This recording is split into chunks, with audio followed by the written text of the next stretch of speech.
Hello class 7th के political science chapter 3 how the state government works उसको हम start करें। फर्स्ट लेक्चर है आज, तो इसको हम पढ़ेंगे। इसको हम देखेंगे कि how does state government work. हमने जो है 6th क्लास में बेसिकली फोकस किया था कि लोकल गवर्नमेंट कैसे काम करती है, और अब हम नेक्स्ट स्टेप पर आ गए हैं जो कि है स्टेट गवर्नमेंट। तो हम देखते हैं। Last year we discussed the fact that government works at 3 levels: local, state and national, and looked at the work of local government in some detail. In this chapter, we examine the work of government at the state level. How does this take place in a democracy? What is the role of member of legislative assembly MLA and ministers? How do people express their views or demand action from government? We look at these questions through the example of health. तो सबसे पहले हम जो ये यहाँ पे साथ में कॉमिक बना हुआ है इसको पढ़ेंगे। Whose responsibility? Hey, look at this. It says that there is a water shortage in our state and people are falling sick. In many villages, people were found to be drinking unclean water. Streams have dried up and so have tanks. In the worst affected areas, villagers have been carrying water across great distances. People at the district HQ, Patlampur, receive water supply once in 3 days. The district hospital here is overflowing with patients, a large number of whom are children with acute diarrhea. On the TV news, they said 10 people have died from diarrhea. Is that possible? Can one really die from it? Diarrhea यानी कि पानी की कमी जब हो जाती है. Who knows? Just hope I don't get it. My mother said not to have any iced drinks from the market. She gave one of her lectures this morning. You have to be responsible for your health, Shireen. Suddenly stopped.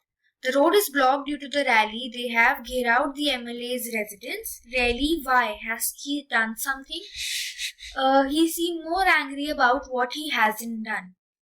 And we demand that the authorities take immediate action to bring the public health situation under control. Our MLA must take the responsibility for this. What a loud voice he has. He must be a leader or something. I saw him on TV too. He is a member of the opposition. तो इसके अंदर हम क्या देख रहे हैं, इससे जो हमें समझ में आया उससे हमें ये समझ में आता है कि ये एक जगह के बारे में दिखा रहे हैं जहाँ पे वो कह रहे हैं कि क्लीन ड्रिंकिंग वाटर की अवेलेबिलिटी नहीं है लोगों को, जिसकी वजह से लोग जो है बीमार हो रहे हैं। बीमार होने की वजह से वो हॉस्पिटल्स जा रहे हैं, वहां पे भी पेशेंट्स आ रहे हैं, बच्चों को भी डायरिया हो रहा है, कुछ जो है लोग डायरिया से मर रहे हैं। और फिर वो देख रहे हैं कि यहाँ पे क्या हो रहा है, कोई रैली निकल रही है जहाँ पे ऑपोजिशन जो है एमएलए को ब्लेम कर रहा है कि इसने ध्यान नहीं रखा है, इसको रिस्पॉन्सिबिलिटी लेनी चाहिए और सब कुछ करना चाहिए, ऊंची ऊंची बोल रहा है। तो अब हम पढ़ेंगे कि एमएलए क्या होता है, who is an MLA. In the above section, you have read about some events in Patalpuram. You may be familiar with some official names such as collector, medical officer, etc. But have you heard of an MLA and the Legislative Assembly? Do you know the MLA of your area? Can you identify which party he or she belongs to? या अगर आप net पे देखोगे अपने अपने area के according तो आपको पता लग जाएगा। Members of the Legislative Assembly are known as MLAs, are elected by the people. Then they become members of the Legislative Assembly and also form the government. In this way, we say that the MLAs represent people. The example below will help you understand better. तो basically अगर हम पढ़े तो MLA क्या है, MLA होता है Member of Legislative Assembly. Legislative assembly में क्या हुआ, एक मेंबर जो है उसको इलेक्ट करते हैं। कौन इलेक्ट करता है, वहां के लोगों ने एक बंदे को इलेक्ट किया और उसको एमएलए बनाया एक एरिया का, और अब वो क्या करता है, वहां की गवर्नमेंट बना रहा है। मतलब वो इलेक्टेड है, इलेक्ट करके क्या करेगा, वो वहां की गवर्नमेंट फॉर्म करेगा। अब हम इसके बारे में पढ़ेंगे। Every state in India has a legislative assembly. Each state is divided into different areas or constituencies. ये इंपॉर्टेंट है, हर स्टेट में एक लेजिस्लेटिव असेंबली होती है और एरिया जो है स्टेट का उनको डिफरेंट कॉन्स्टिट्यूएंसी के अंदर डिवाइड करते हैं। For example, look at the map below. It shows that the state of Himachal Pradesh is divided into 68 assembly constituencies. From each constituency, the people elect one representative who then becomes a member of the Legislative Assembly. You would have noticed that people stand for elections in the name of different parties. These MLAs therefore belong to different political parties. तो क्या है, अब ये MLAs जो है ये political parties से related होते हैं. अब हमने क्या देखा, एक एरिया जो है उसको हमने छोटे छोटे एरिया में डिवाइड किया और उसको बोला कॉन्स्टिट्यूएंसी. हर एक कॉन्स्टिट्यूएंसी में से एक बंदा कोई सामने आएगा जिसको वहां के लोग इलेक्ट करेंगे और वो वहां का MLA बन जाएगा, यानी कि member of the legislative assembly बन जाएगा. उस कॉन्स्टिट्यूएंसी का, कॉन्स्टिट्यूएंसी क्या होता है, एक एरिया जो कि स्टेट के अंदर डिवाइड हुआ है. यानी कि एक स्टेट आई, बहुत बड़ी स्टेट है, सपोज पंजाब का एग्जांपल, पंजाब एक स्टेट है, इसके अंदर क्या है, डिफरेंट कॉन्स्टिट्यूएंसीज है. हर कॉन्स्टिट्यूएंसी में से लोग जाएंगे और एक बंदे को इलेक्ट करेंगे, उसको क्या हम बोलेंगे, MLA. वो क्या बना, member of the legislative assembly.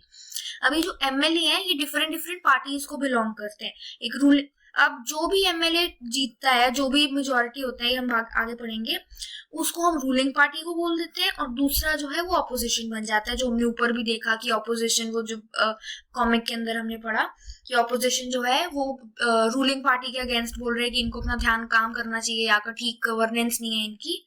हम वो उसके बारे में पढ़ेंगे कि अपोजिशन क्या है. How do people who are MLAs become ministers or chief minister? A political party whose MLAs have won more than half the number of constituencies in a state can be said to be in a majority. अब इसका क्या मतलब कि हमको कैसे पता लगेगा कौन जीतेगा कौन नहीं जीतेगा. अब मान लो कॉन्स्टिट्यूएंसीज है, अब जिसने मेजोरिटी कॉन्स्टिट्यूएंसी जीत ली जिस MLA ने, वो क्या है, वो जीत गया, वो रूलिंग पार्टी बन गई.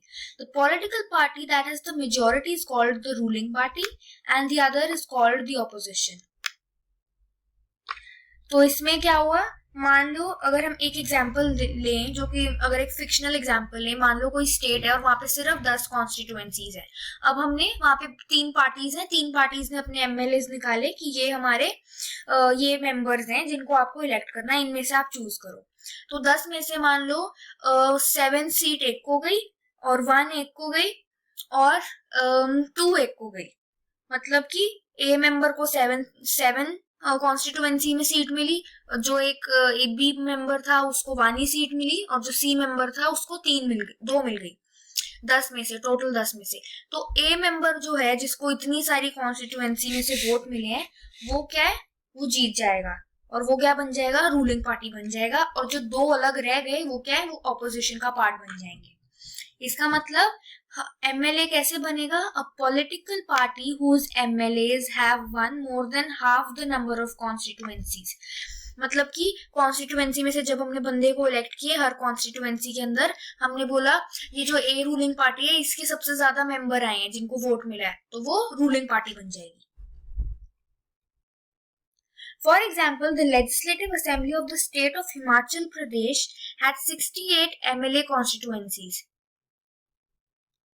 अब ये उसका हिमाचल प्रदेश का रिजल्ट है कि क्या था 2013 के अंदर जब यहाँ पे इलेक्शंस हुई, तो इंडियन नेशनल कांग्रेस जो है उसको 43 जो है कॉन्स्टिट्यूएंसीज के अंदर वोट मिले थे. यानी कि कॉन्स्टिट्यूएंसी के अंदर 43 कॉन्स्टिट्यूएंसी के अंदर जो है एक कांग्रेस MLA को, एक कांग्रेस के MLA को वोट मिला. यानी लोग चाहते थे कि कांग्रेस जो है वहां पे रूल करे.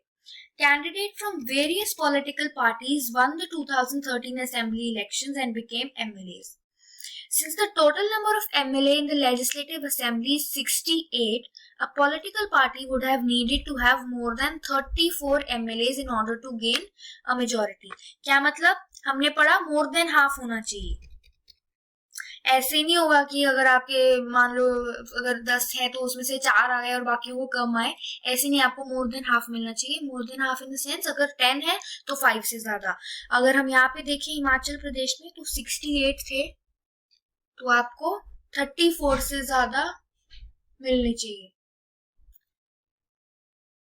34 से ज्यादा आपको जो है कॉन्स्टिट्यूएंसी में वोट मिलने चाहिए. यानी कि उतने MLA आपकी जो है वो ज्यादा होनी चाहिए, उतनी आपके पास MLAs होने चाहिए. तो इसमें क्या है, अगर हम ये ऊपर भी जो पर्पल बॉक्स है इसमें देखें तो इंडियन नेशनल कांग्रेस को ऑलरेडी 34 मिले हुए हैं. इसका मतलब ये क्लियर कट मेजोरिटी में आ गया.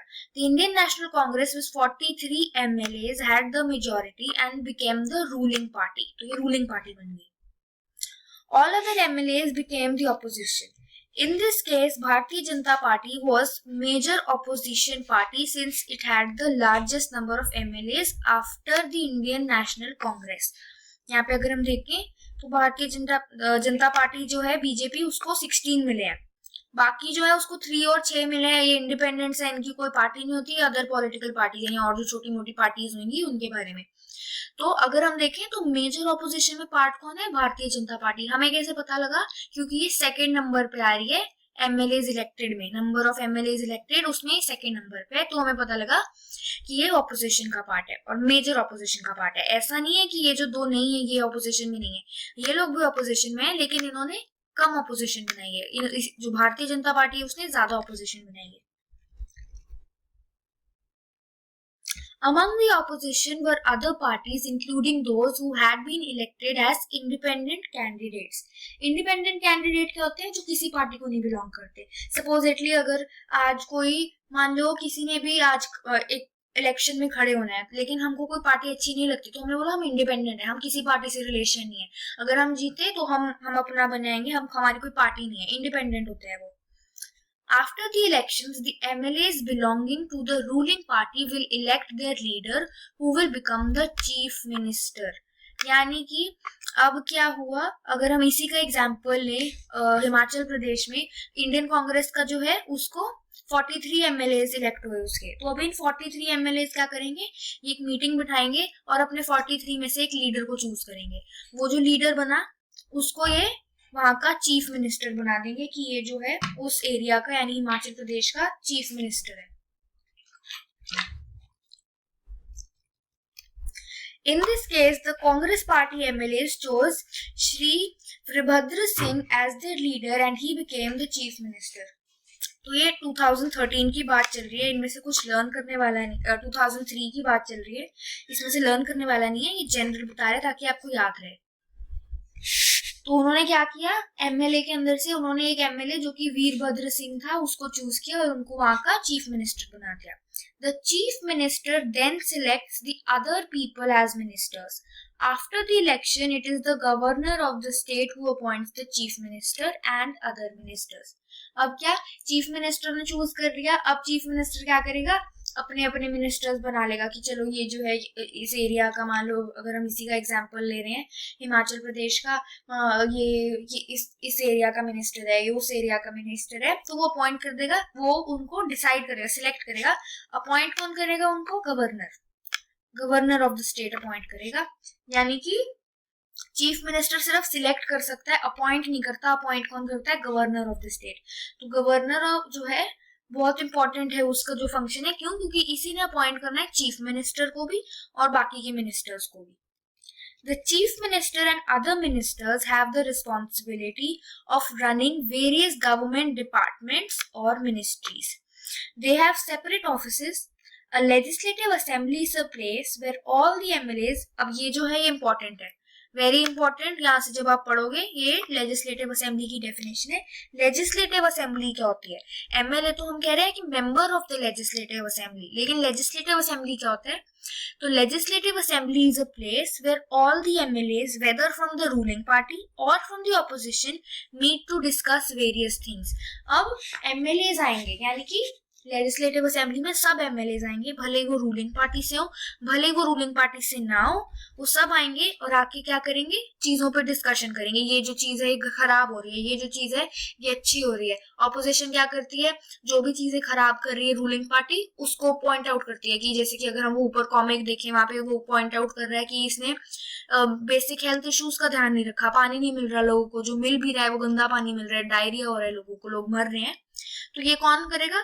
ऑपोजिशन करेगी. ऑपोजिशन जरूरी क्यों है? क्योंकि अगर कोई अपोज नहीं करेगा तो लोगों को पता नहीं लगेगा और जो रूलिंग पार्टी है उस पर एक तरह से प्रेशर भी बना रहता है अपनी जो भी चीज है इसको फटाफट ठीक करने का. तो ऑपोजिशन का रोल जो है वो भी बहुत इंपॉर्टेंट होता है लेजिस्लेटिव असेंबली में. तो लेजिस्लेटिव असेंबली समझ में आ गई, जहाँ पे सारे एमएलए भले ही रूलिंग पार्टी से हो भले ही ऑपोजिशन से हो इकट्ठे आते हैं और चीजों पे डिस्कशन करते हैं। कोई चीज खराब हो रही है, कोई चीज ठीक हो रही है, सबके बारे में डिस्कशन हो रही है। Hence, some MLAs have dual responsibility, one as an MLA and other as a minister. यानी कि जितने भी लोग जितने भी MLAs जो इलेक्ट हुए उनमें से एक तो चीफ मिनिस्टर बन गया और चीफ मिनिस्टर ने कुछ मिनिस्टर बना दिए। जरूरी नहीं होता कि हर एमएलए जो है वो मिनिस्टर बने। अगर सपोजिटली अगर हम एक एग्जांपल लेते हैं, 10 किसी एक स्टेट है जहाँ पे सिर्फ 10 कॉन्स्टिट्यूएंसीज हैं और वो 10 कॉन्स्टिट्यूएंसीज में से मान लो 8 कॉन्स्टिट्यूएंसीज में से एमएलएज आए, ठीक है। अब 8 में से जरूरी नहीं है कि 8 के 8 मिनिस्टर बनेंगे, एक चीफ मिनिस्टर बन गया। अगर चीफ मिनिस्टर ने सिर्फ 4 को ही मिनिस्टर बनाना है तो बाकी एमएलएज ही रहेंगे, जरूरी नहीं है वो मिनिस्टर रहेंगे। तो हम यहाँ क्या पढ़ रहे हैं कि कुछ लोगों के पास दो काम होते हैं जो कि मिनिस्टर भी बन जाते हैं, एमएलए तो रहते ही रहते हैं, साथ में वो एक मिनिस्टर भी बन जाते हैं। We will read about this further. A debate in the legislative assembly. इसके बारे में जो है हम नेक्स्ट लेक्चर से स्टार्ट करेंगे।